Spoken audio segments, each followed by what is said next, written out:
They say that 3 people were arrested in Spain on Tuesday after 2 of the group travelled to Paris by car to collect the ransom payment. They were arrested as they came back. A 3rd person was also stopped. 2 people have been arrested in Paris, and the investigation is still going on. Israel's foreign minister has called international cries to halt its plans to build 1,600 new homes for Jewish settlers in annexed Arab East Jerusalem unreasonable. Avigdor Lieberman was speaking at a news conference with the EU's Foreign Affairs Chief, Catherine Ashton. He said the calls are, quote, an opportunity for the international community to jump on Israel and apply pressure to demand things that are unreasonable. Well, in our Washington studio now is Ghaith al-Omari, who was a senior advisor to a former Palestinian Prime Minister Mahmoud Abbas. He's now the advocacy director of the American Task Force on Palestine. How much of a stumbling block do you now see these planned 1,600 houses in East Jerusalem being to any further peace negotiations? I mean, these right now are primarily a bilateral American-Israeli crisis.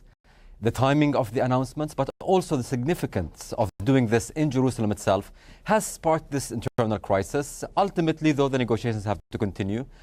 If a word of caution is to be issued, is to the Palestinians not to make this into a precondition and not to go back to a situation where they are the naysayers. This is a crisis, it will be overcome, Israel has to deal with it, but ultimately the negotiations will have to go on. So at the moment, they haven't actually made it a firm precondition, is that right? No, not yet. They haven't, but it's been referred to the Arab League, which might speak on it in the next few days. But in a way, do you think that the mistake was made when the Americans actually raised this as an issue, thereby putting the Palestinians in a situation where they had to make it, if you like, a precondition? No, absolutely not. I think this comes after a series of actions by the current Israeli government that was seen by the US as endangering its own national interest. And I think, if you wish, relation has to be put in order between the 2 countries, and this is part of it. The Palestinians should be wise to stay away from this row. That said, I mean, even if this crisis is continuing, Jerusalem is a very volatile, it's a very significant, very symbolic location. And all sides have to be very careful how they approach this, because if things go wrong in Jerusalem, this might spill over beyond the Palestinian-Israeli context to become a larger Arab and possibly even Islamic problem. And we don't want this conflict to become a religious one rather than a political one. How are the Palestinians viewing this current rift between Washington and Israel? I mean, those who are wise on the Palestinian side would look at it as it is. This is a political difference and diplomatic difference between 2 governments. It does not touch the very basic and deep relation between the 2 countries, Israel and the United States. There are those, unfortunately, who see in it an opportunity to try to, if you wish, widen the rift between the Americans and the Israelis, and this would be a very mistaken approach. Ultimately, U.S.-Israel relations is a very deep, stable one, and this is a crisis that will pass like many before it have passed.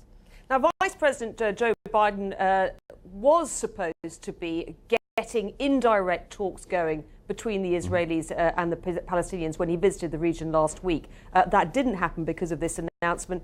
What do you think the chances are of those indirect talks taking place now?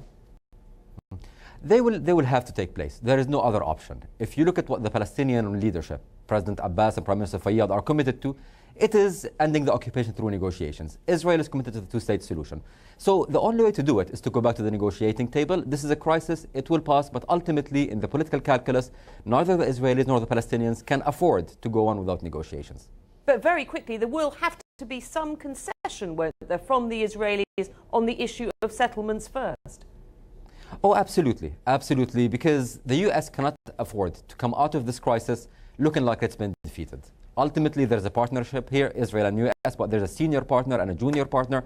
And the senior partner, in this case, the U.S., will have to reassert the public image that it is in charge. Ghaith al-Omari, thank you very much. Thank you. Now, you may have thought that you'd seen it all before when it came to game shows and reality television, but now the French have taken it to a new level. A TV documentary which goes out tonight features